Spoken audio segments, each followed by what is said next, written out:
implementação programa merenda escolar e a Escola Ensino Básico Central EBC Farol, lá ao normal fali. Também estudantes Sira Hahutama fali na escola, foi em férias semana rua.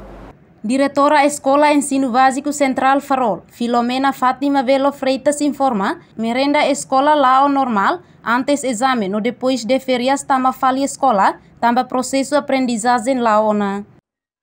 Escola quando será exame lá normal, e merenda escolarmos lá normal, e quando to ia feriado, na base quando feriado, merenda escolarmos para, e saída tiramos tem orang rua de feriado, né?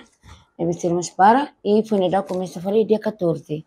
Dia 14 merendamos lá, e estranamos acesso para você ensino de aprendizagem lá normal na fate. Mas ia turno tolo.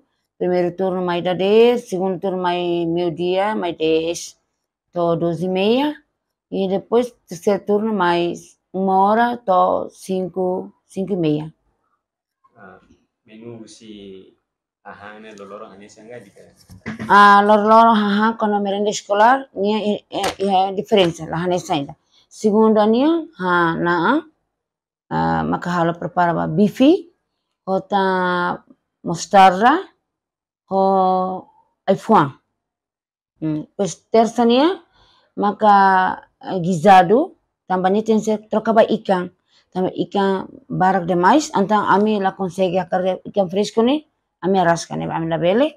Então ami tem que for na fatina, memang nane halo ba guisado e ho moro na fati, mortah na fati. iPhone iya. Vamos acompanhar o iPhone. Quarta será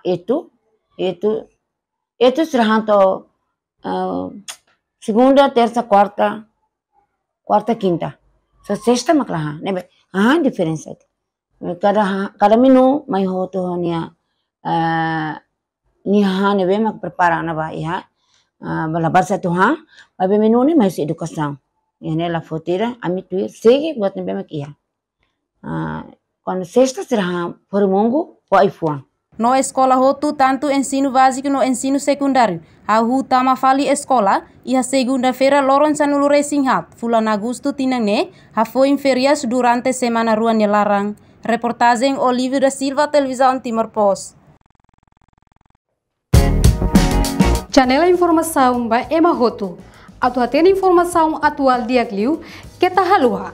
Haneha botão subscribe, like, halo comentário. No faz tudo media social hotu.